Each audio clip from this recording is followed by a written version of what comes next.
बच्चों को पाकी ना पाकी का पता नहीं होता, उस जमाने में पता है कि अम्मी तन्हा नहीं आई हो।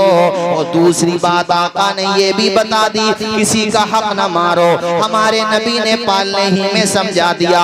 ऐसी अजमतों वाला पैगंबर, ऐसी अजमतों वाला पैगंबर, गैर मुस्लिम समाज के लोग भी मेरे नबी के मौजज़ों को देखते हैं तो वह हैरत में पड़ जाते हैं कि बचपना ऐसा है तो जवानी कैसी होगी।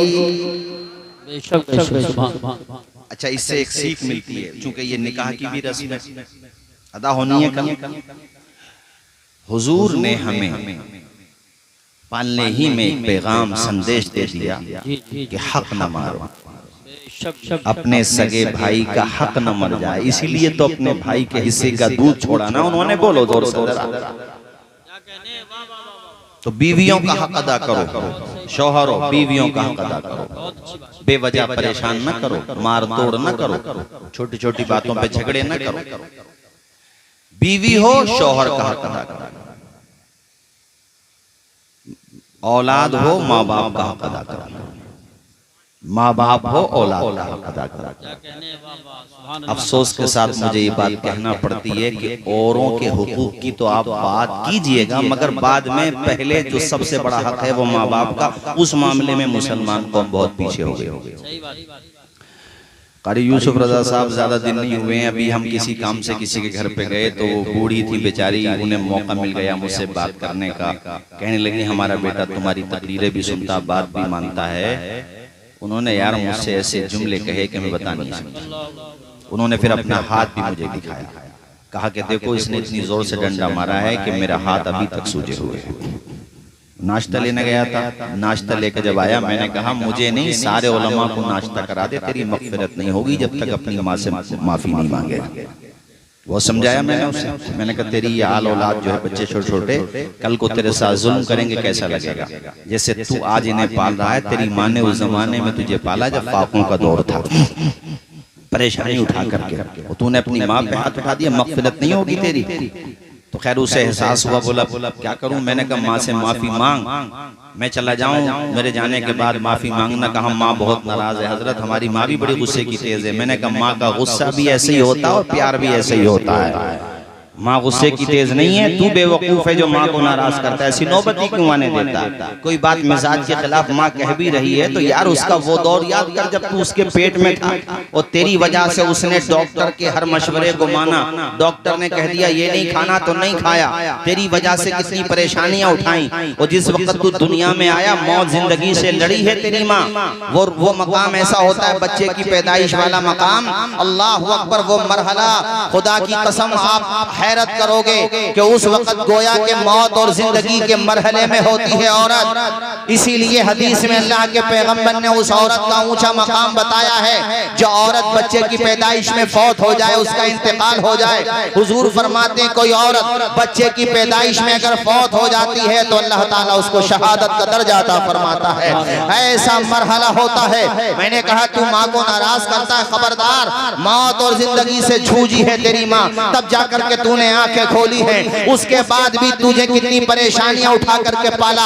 रात में अगर रोया है तो रात में माँ ने खामोश किया है, छिपाया है तुझे। हर तरह की परेशानियां उठाई है। उसकी तकलीफों को याद कर, उसकी मुसीबतों को याद कर और साथ में बाप की कुर्बानियों को भी याद कर। जिंदगी भर अपनी रगों का लहू निचोड़ के भी उनकी सेवा करेगा, हक अदा नहीं कर सकता अपने माँ बाप का। खबरदार, जाके माँ से भी माफी मांग, अब्बा से भी माफी मांग। कहने लगा बहुत नाराज है अब्बा और माँ। मैंने कहा मेरी बात सुन, जाकर के अपना सर माँ के कदमों में रख देना और कहना माँ या तो आज जान ले ले या मुझे माफ कर दे। मेरा दिल कहता है तू ये जुमले कहेगा तेरी माँ का दिल पसीज जाएगा, वो तुझे माफ। नारे तकबीर, नारे रिसालत, नारे गौसियत, मसलक। और कारी साहब ऐसा ही हुआ। दूसरे दिन को फिर उसकी कॉल आई, उसको अपनी गलती का एहसास हो गया। कॉल आई, कहने लगा हजरत जैसे आपने कहा मैंने माँ के पाँव में सर रखा, अभी पूरे जुमले जो आप बता के गए थे वो कह भी नहीं पाया कि माँ रोने लगी और माँ ने सर पे हाथ रख दिया और माँ ने जो है मुझे माफ कर दिया। मैंने कहा तुझे अंदाजा हुआ माँ क्या चीज होती है? अब एहसास हुआ। बैठे भाई यहाँ ज़ैनुल आबिदीन बैठे जिनकी बारात जाएगी नहीं है यहाँ पर, चलिए कोई बात नहीं है, ज़ैनुल आबिदीन से ये बात कह रहा हूँ क्योंकि कल को उनको बारात जाना है, उनसे कह रहा हूँ ये बात। और जिनकी जा चुकी है उनकी तो बारात जा ही चुकी है, मगर जिनकी जाना बाकी है उनसे भी कह रहा हूँ, कल जब दूल्हा बन जाओ घर से बाद में निकलो बाहर, कदम घर से बाद में बाहर निकालो, पहले अपनी माँ का हाथ अपने सेहरे पे रखवाओ। तेरे माथे पे जो शादी का सेहरा आया है इसके लिए माँ ने कितनी दुआएं की हैं तुझे पता भी नहीं होगा। माँ की कभी तबीयत भी खराब हुई तो उसने यही कहा, मालिक जिंदगी तेरी है, जब चाहे तू ले ले, मगर वो मोहलत तो दे दे कि अपने बेटे के माथे पे शादी का सेहरा देख सकूं।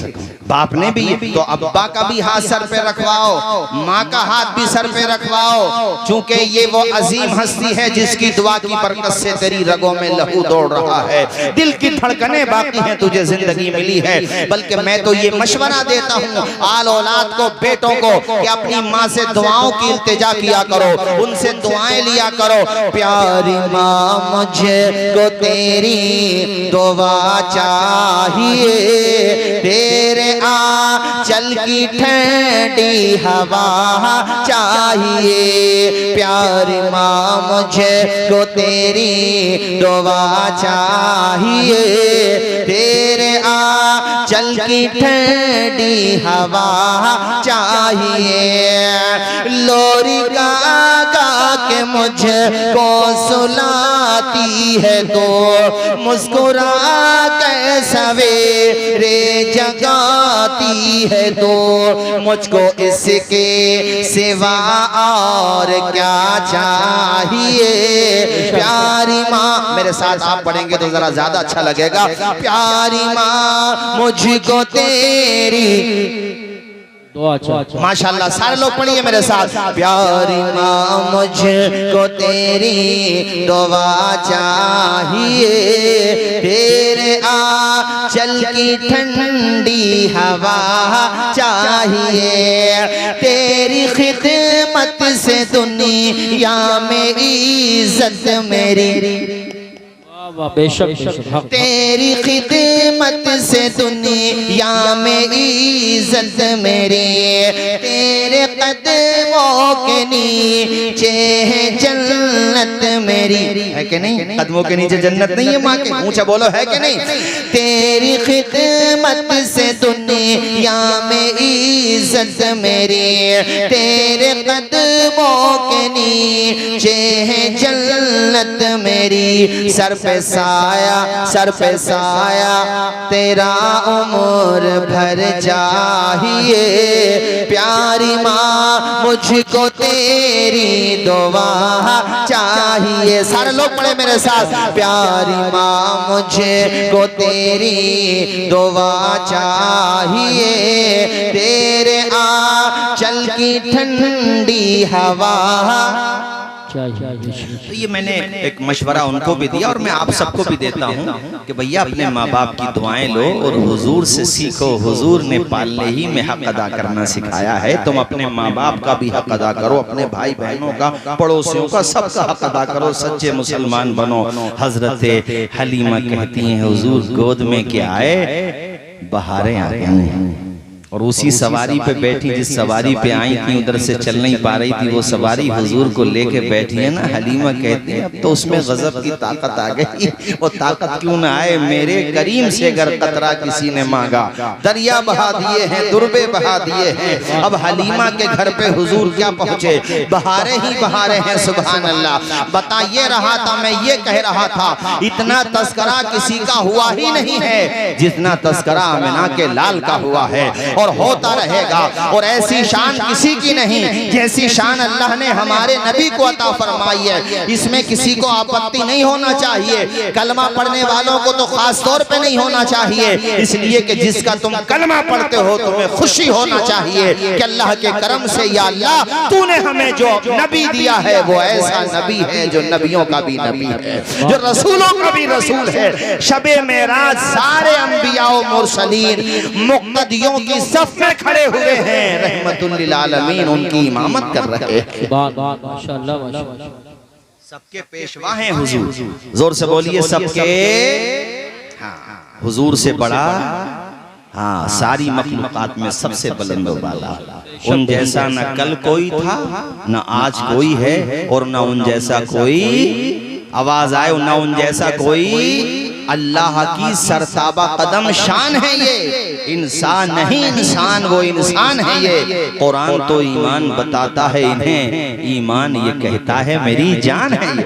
हुजूर के आने से पहले मैं कहीं बयान कर रहा था तो पर्ची आई मेरे पास कि हजरत आपने कहा कि हुजूर के आने से पहले भी उनका मिलाद हुआ, उनका जिक्र हुआ। अरे मिलाद का मतलब उनके आने का तस्करा। हमने कहा हुआ ना, बोले कुरान से दिखाओ, हदीस से दिखाओ। हमने कहा लो साहब कुरान से देख लो, नाम तक आया हुजूर, अभी हुजूर नहीं आए और दुनिया में नाम चल रहा है। सबका नाम तब चलता है जब वो आ जाता है। सबका नाम तभी तो चलता है ना जब वो आता। अरे नाम कब होता है? जब दुनिया में आता तब होता है ना। हमारे और आपके पैगंबर वो हैं, दुनिया में नहीं आए, नाम चलता। जी बेशक। किसी मौलाना की किताब से नहीं, कुरान से बता रहा हूँ और हवाले के साथ बता रहा हूँ। गूगल सर्च कर लेना, यहाँ से जाने के बाद कुरान की आयत भी आ जाती है। जाके वैसे कुरान में देखो बावजूद जाकर के देखना, यहाँ से जाने के बाद नाम आया कि नहीं आया। 28वां पारा सूरह सफ। अभी हुजूर आए नहीं है। हजरत ईसा अपने चाहने वालों को बता रहे हैं, वह मुबश्शिरम बिरसूली याती मिन बअदि इस्मुहु अहमद। अरे अहमद सुना कि नहीं सुना? अहमद भी तो हुजूर का नाम है, मोहम्मद भी उनका नाम, अहमद भी उनका नाम। अभी आए नहीं है हुजूर, तकरीबन कमोबेश लगभग 600 साल पहले की ये बात है। हुजूर के आने से पौने 600 साल पहले की कमोबेश ये बात है। हजरत ईसा बता रहे हैं, और मुबश्शिरन का लफ्ज आया, खुशखबरी दे रहे हैं। खुशखबरी देना, हम लोग भी तो खुशियां मनाते हैं। वो पहले आए, उन्होंने पहले मनाई, हम बाद में आए, हम बाद में मना रहे हैं, तो सुन्नत तो उन्हीं की अदा कर रहे हैं। अभी तो आए भी नहीं है। वह मुबश्शिरन खुशखबरी दे रहे हैं। क्या खुशखबरी दे रहे हैं? कि मेरे बाद एक नबी आएंगे, और नाम भी बता रहे हैं, इस्मुहु अहमद, उनका नाम है अहमद। आने से पहले तस्करा चल रहा, अभी आए नहीं, नाम चल रहा हुजूर। अभी दुनिया में नहीं आए, नाम चल रहा। और कुरान पाक की ये मैंने 28वें पारे की आयत सुनाई। पहले पारे की आयत है यहूदियों के बारे में। अल्लाह ताला फरमाता है इन यहूदियों के बारे में, जब हुजूर दुनिया में आ गए तो इन्होंने हुजूर का इनकार करना शुरू कर दिया, नबी को नहीं माना। तो अल्लाह ताला ने इनको याद दिलाया कि याद करो जब मेरा आखिरी नबी नहीं आया था, तुम कुफ्फार के मुकाबले में जंग करने आते थे, दुश्मनाने दीन से लड़ने आते थे। तो याद करो किसके नाम का वसीला लेकर के मुझसे कामयाबी की दुआएं करते थे। ए यहूदियों याद करो, तुम किसका नाम लेकर के, किसके नाम के वसीले से मुझसे कामयाबी की दुआएं करते थे। फलम्मा जाअहुम मा अरफू कफरू बिही, पहले तो नाम का वसीला लेकर के कामयाबी की दुआएं करते थे, वो तुम्हें कामयाबी मिलती भी थी। फलम्मा जाअहुम, जब वो नबी तुम्हारे पास आ गया, मा अरफू, जिनको तुम पहले ही से पहचानते हो, तो अब तो मानना चाहिए था ना। कफरू भी, अब इनकार कर दिया। जी बेशक।